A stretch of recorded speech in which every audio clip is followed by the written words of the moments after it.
Трагедия в Кюльджи, произошедшая по вине Китая 5 февраля 1997 года в оккупированном Восточном Туркестане, стала темой акций протеста, которые проходят в Стамбуле и Анкаре.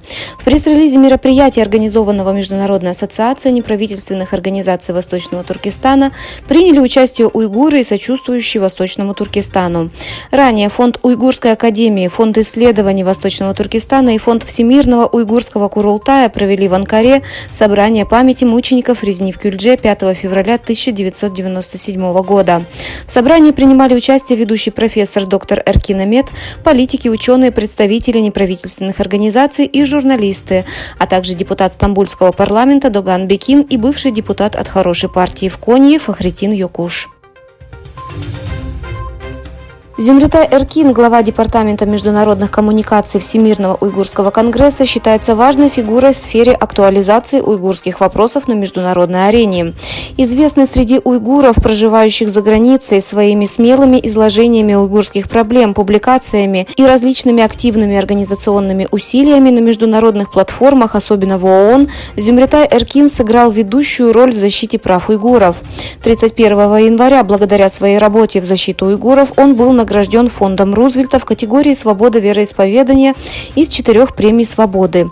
Эта награда была впервые учреждена в 1982 году, и ее получают люди, имеющие всемирное признание, такие как Нельсон Мандела, Хиллари Клинтон, Ангела Меркель и другие.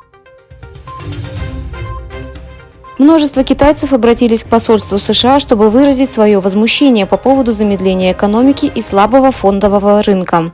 В пятницу посольство США опубликовало сообщение о сохранении диких жирафов в китайской соцсети Weibo. Под сообщением появилось 130 тысяч комментариев, однако большинство этих комментариев не касалось сохранения дикой природы. «Не могли бы вы дать нам несколько ракет, чтобы бомбить шанхайскую фондовую биржу?» – спрашивали пользователи. Другой комментатор отметил, что пост посольства США в Китае в соцсети Weibo превратился в стену плача китайских розничных акционеров. В ходе виртуальных военных учений, проводимых совместно США и Японией, Китай впервые был обозначен как воображаемый враг. Как сообщает The Japan Times со ссылкой на правительственные источники, в гипотетической войне на военных учениях между силами обороны Японии и армией США Китай был назван врагом. В ходе компьютерного моделирования прорабатывается сценарий реагирования на чрезвычайную ситуацию на Тайване.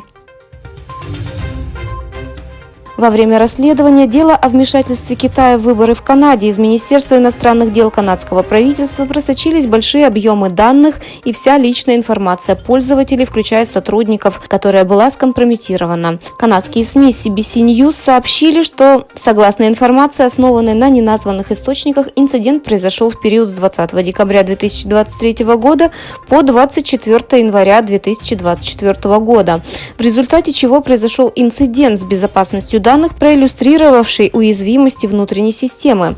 Департамент международных отношений Министерства иностранных дел Канады выступил с заявлением 30 января, предупредив, что 24 января произошли незапланированные сбои связи в ответ на злонамеренные кибератаки.